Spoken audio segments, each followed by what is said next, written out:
You just heard a noise outside your window. It's probably nothing. A car, the wind, a neighbor. You know this. And yet, something in your chest tightens, your ears sharpen, your eyes move to the door. You didn't choose to do any of that. Something older than you did it for you.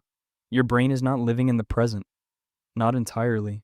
Somewhere beneath the part that scrolls through feeds and answers emails, there's a much older system running in the background.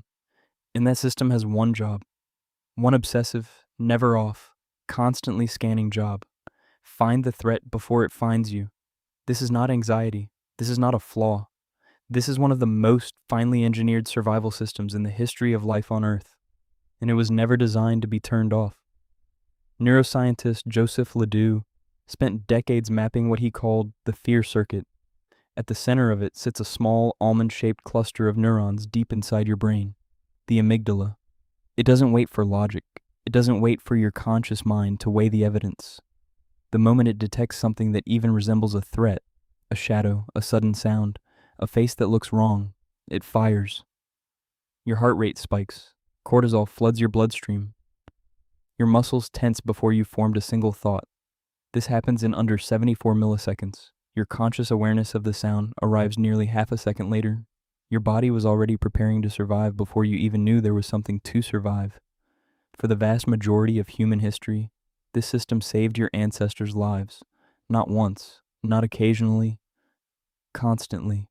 Paleoanthropologist Rick Potts at the Smithsonian Institution has studied the environments early Homo sapiens navigated for hundreds of thousands of years.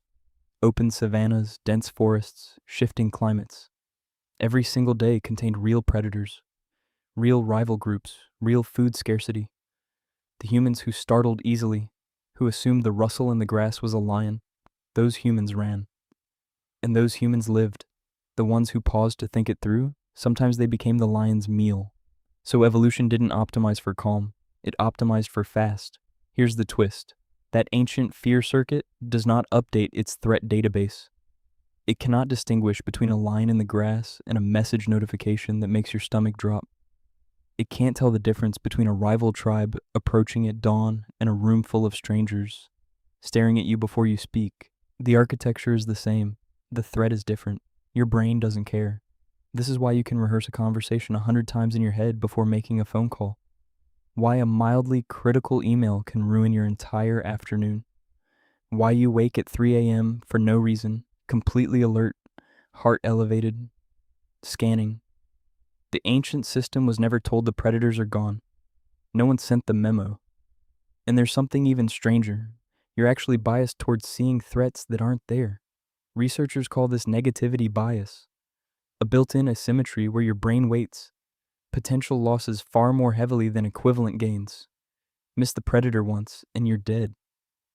Wrongly assume there was one, and you've lost nothing but a few seconds of running. So across millions of years, the error of overcaution was always cheaper than the error of calm. You inherited that math. This is why your first read of a neutral face trends towards suspicion. Why you dwell on one criticism inside a dozen compliments. Why bad news feels louder than good. It is not weakness. It is the accumulated survival logic of 1,000 generations who couldn't afford to get it wrong. Tonight, when you hear that sound outside your window, your amygdala will fire. Your chest will tighten. Your ears will sharpen. You won't choose to do any of that. And now you know why. Something older than you, something that kept your ancestors alive across 10,000 generations of real darkness, will do it for you. It's just doing its job. It's only ever done its job.